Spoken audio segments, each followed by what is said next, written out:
There's a kind of emptiness that smiles but doesn't breathe, a staged happiness where the heart remains silent. Have you ever felt this? That feeling of smiling on the outside, while inside there's just a vast empty space, as if you're wearing a mask of joy, but your eyes tell another story, one no one else can read. This is the beginning of a journey we've all in some way taken. The journey of appearing fine when in fact we're feeling nothing. Imagine someone everyone sees as radiant, but who, when they close their bedroom door, becomes nothing more than a shadow. This contradiction was recognized by Albert Camus when he observed that the absurdity of life often forces us to act. The mask of joy isn't just theater, it's a survival mechanism. Camus was a writer who lived in France a long time ago. He noticed something interesting about people. We often pretend to be happy because that's what the world expects of us. It's like when you go to school after fighting with your best friend, but you still smile at the teacher when she asks if everything's okay. You say yes, even when the real answer would be no. Why do we do this? Because we learn from a young age that showing sadness can be dangerous. It can make people shy away. It can make us seem weak. So we put on a smile like armor to protect ourselves. Camus called this the absurd, this strange situation in which we live pretending to be someone we're not. It's as if we're all in a grand play where everyone has their role, but no one can break character, even when the curtain closes. Before we dive deeper into this reflection, subscribe and leave a like, because what you'll hear here might be what you need to recognize yourself in the mirror. Not everyone carries this silent charade. It's those who feel too much, who realize the weight of existence, yet still walk with their faces lit up so as not to hurt others. They appear strong, but inside, they drown in their own lucidity. You know these people. Maybe you're one of them. They're the ones who always have a comforting word to offer when someone's sad. They're the ones who crack jokes during difficult times to make everyone feel better. They're the ones who carry the weight of the world on their shoulders, but never complain. These people have a dangerous superpower. They can see life as it truly is, with all its hardships and sorrows, but choose not to show it to others. It's like having X-ray vision but pretending to only see what's on the surface. Imagine a girl who's just changed schools. She feels scared, misses her old friends, and feels insecure. But when her mother asks how her day was, she smiles and says, "It was great." Inside, there's an ocean of emotions. On the outside, just a smile. Or think about that friend who always brings the group together, always has a joke on the tip of his tongue. He's the first to arrive at parties and the last to leave. Everyone thinks how happy he is, but no one knows that when he gets home, he feels so alone that the silence seems to scream in his ears. These people aren't like this because they want to deceive. They're like this because they feel deeply, because they understand that life is complicated, and because they don't want others to suffer from that knowledge. This constant pretending comes at a cost. It's the emptying of oneself, the exhaustion of existing as a character. Behind the smiles, loneliness grows. Imagine you have a glass of water. Every time you pretend to be happy when you're not, you give someone a sip of that water. It feels good. You help others feel better. But if you keep taking sips without ever refilling your glass, eventually it will be empty. This is what happens when we live only to show others a happy version of ourselves. The fatigue that comes from this isn't like the fatigue after running or playing ball. It's a fatigue that lives within, making even getting out of bed seem difficult. It's like carrying an invisible backpack that grows heavier every day. And worst of all is loneliness. When no one knows the real you, it's like you're in a room full of people, but with an invisible glass separating you from everyone. You can see, you can hear, you can even smile and wave, but you can't really touch or be touched. People who live this way often feel like actors on a stage they can never leave. Even when they're alone, they keep acting because they don't even know how to be real anymore. In the comments, write what you've been feeling lately. Are you living it inside or just acting it out? Think of someone everyone saw as an example of joy. Yet, when alone, they would sink into a silence so profound it felt like screaming. This person, who could have been any of us, lived for years maintaining the mask until one day the weight of the charade became unbearable. I'll tell you the story of John. John was the most popular boy in school. He played soccer well, got good grades, and had the brightest smile you've ever seen. Everyone wanted to be John's friend. The teachers adored John. The other students' parents always said, "Why can't you be more like John?" What no one knew was that Every day after school, João would go home and lock himself in his room. There, he didn't smile. There, he wasn't the João everyone knew. He would lie in bed, staring at the ceiling, feeling a huge emptiness inside his chest. João had lost his father when he was little. His mother worked 2 jobs to support the family. He learned early on that he needed to be strong, that he couldn't be a nuisance. He learned that people liked him when he smiled, when he was funny, when he seemed happy. So John became what others wanted him to be. It was easier that way. It was safer that way. Years passed. John grew up, went to college, and got a good job. He remained the person everyone admired. John has it all, they said. John is so happy, but the emptiness inside him only grew. It was as if he had 2 lives, the one everyone saw and the one no one knew. In the one everyone saw, he was perfect. In the one no one knew, he was drowning. Until one day, in the middle of a birthday party, with everyone singing and smiling around him, João felt he couldn't breathe. His hands began to tremble. His heart beat so fast, it felt like it would explode. He ran off, leaving everyone confused. That was the day João's mask broke. The collapse wasn't a sudden fall, but the result of years of accumulated emptiness, like a glass receiving drops of water, drop after drop, until it finally overflows. João had to learn the hard way that no one can live 2 lives forever. At some point, the truth finds a way out. This happens because society demands happiness as a currency of acceptance. We learn to smile to fit in with the world. Camus said that life is absurd, but we are still called to live it. The problem is when we confuse the act of living with the act of appearing to live.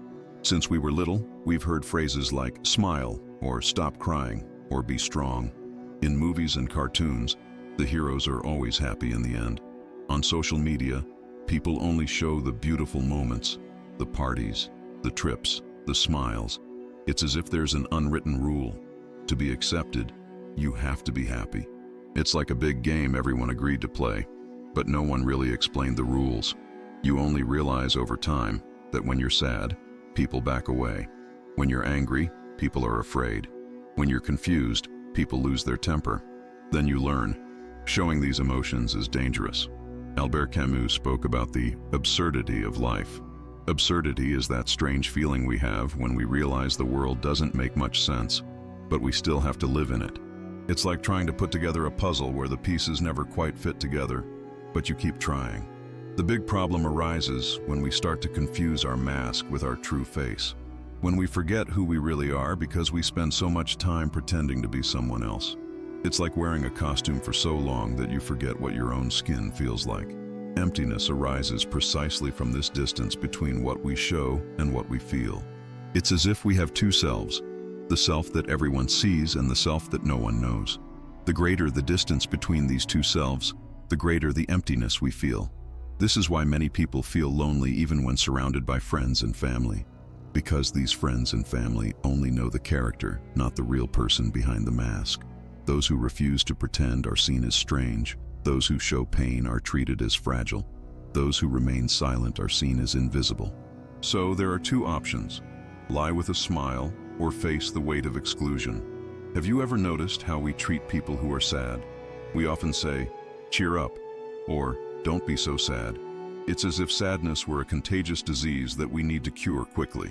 Think about the last time you were in a group and someone started talking about something sad or difficult they were going through. You might have noticed how the atmosphere grew tense, how people began to shift uncomfortably in their seats, how someone quickly tried to change the subject. Our society is afraid of pain. It's afraid of sadness. It's afraid of everything that isn't bright, happy, and perfect. It's as if we've built a world of colorful plastic, where there's no room for what's real and sometimes difficult. Those who choose to be honest about their emotions often end up paying a price. The person who says, "No, I'm not feeling well today," when asked, "How are you?" is seen as problematic. The friend who shares their struggles and difficulties is labeled heavy or negative. On the other hand, those who choose to remain silent, those who choose not to share anything, end up becoming invisible. It's like being at a party where no one notices you, or worse, where people pass by you as if you were a ghost. Faced with these options, many choose the middle path, smiling on the outside, even when they're crying on the inside. It's a survival choice, a way to navigate a world unprepared for the truth. In the comments, write the word mask if you too have ever felt obliged to wear one to be accepted. The greatest risk isn't the void itself, but forgetting that it exists. When the mask sticks to our faces, we no longer know who we are. It's at this point that many become lost, living a life that isn't theirs, just a continuous performance. Imagine you're wearing a superhero mask. At first, you know it's a mask. You put it on when you want to play, and take it off when playtime is over.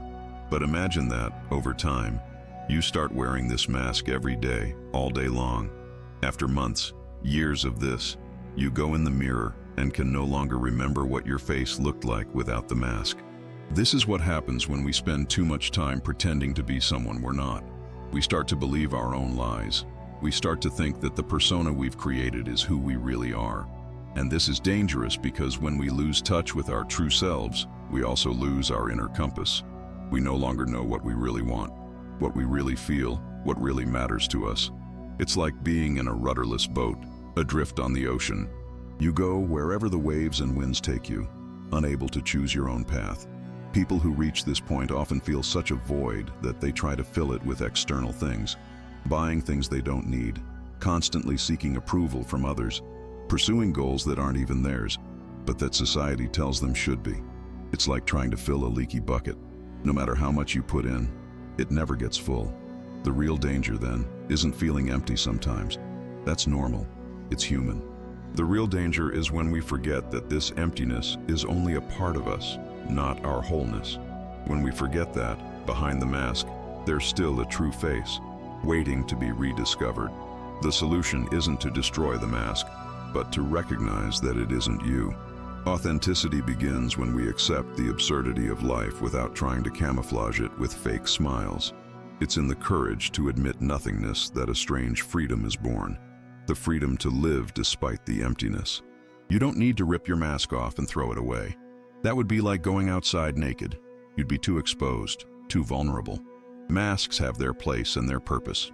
They help us navigate the world, connect with others, and function in society. The secret is not to live without a mask, but to know when to use it, and most importantly, to always remember that it is just a mask, not your true face. Camus suggested something interesting. Instead of fighting the absurdity of life, we can embrace it. We can say, yes, the world is strange. Yes, life sometimes doesn't make sense. And yet, I choose to live in it as truthfully as I can. It's like learning to swim in turbulent waters.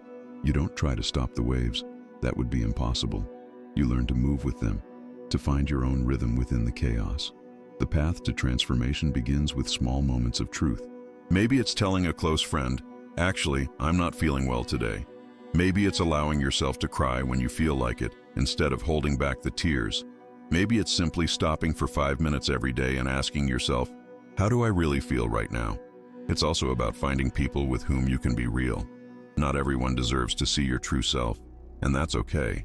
But some people do. Seek them out. Cultivate these relationships as if they were rare and precious plants, because they are. And perhaps most importantly, learn to embrace the void when it appears. Don't try to fill it immediately with distractions, noise, or frenetic activity. Sit with it for a moment. Listen to what it has to say. Sometimes the void isn't your enemy. It's just a part of you crying out for attention. It is in the courage to look into nothingness that we find, paradoxically, everything we need. It is when we accept our imperfection that we become more whole. The greatest loneliness is to smile without feeling anything, but the greatest strength is to learn to live anyway. This journey we've taken together isn't about finding definitive answers. It's about asking the right questions. It's about looking within and recognizing both the light and the shadow that exist within us. Remember, we're not seeking perfect happiness. We're seeking authentic life with all its colors.